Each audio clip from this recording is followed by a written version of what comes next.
வணக்கம் நண்பர்களே, இந்த வீடியோல நம்ம டிஸ்கஸ் பண்ண ஒரு டாபிக் என்னன்னு பாத்தீங்கன்னா, ராஜஸ்தான் ராயல்ஸ் தோத்த ரீசன் என்ன against Punjab Kings in match 59 at Jaipur.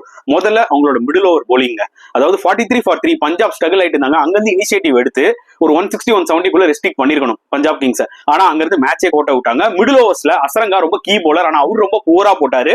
அங்கதான் கேம் டோட்டலா சேஞ்ச் ஆச்சு. ஆப்வியஸ்லி வந்து பாத்தீங்கன்னா ஜோஃப்ராச்சர் இல்ல, சந்தீப் சர்மா இல்ல, சோ டெத் போலிங் ஸ்ட்ரகிள் ஆகதான் போறாங்க. அது தெரிஞ்ச விஷயம் தான்.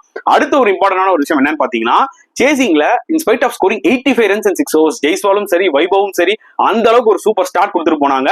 அவங்க ரெண்டு பேர் அவுட் ஆனோடனே வந்து பாத்தீங்கன்னா 6 overs to 10 overs, அந்த 4 overs ஜஸ்ட் 22 runs தான் ஆக்சுவலா ஆட் பண்ணாங்க. அங்கதான் செகண்ட் டைம் கேம் டோட்டலா சேஞ்ச் ஆச்சு. அடுத்த முக்கியமான ஒரு விஷயம் என்னன்னு பாத்தீங்கன்னா, மறுபடியும் ராஜஸ்தான் ராயல்ஸோட மிடில் ஆர்டர் பேட்ஸ்மேன் சொதப்பிட்டாங்க. எஸ், த்ருவ் ஜூரல் 50 போட்டாருங்க. ஆனா இனிஷியல் ஃபியூ பால்ஸ் அவருமே நிறைய பால்ஸ் வேஸ்ட் பண்ணாரு. ஹேட்மேயர் போக போக வந்து பாத்தீங்கன்னா கொடூரமா ஆடிட்டு போறாருன்னு சொல்ல முடியும். சோ இதெல்லாம் தான் மேஜர் ரீசன்ஸ் ஆர்ஆர் தோக்குறது.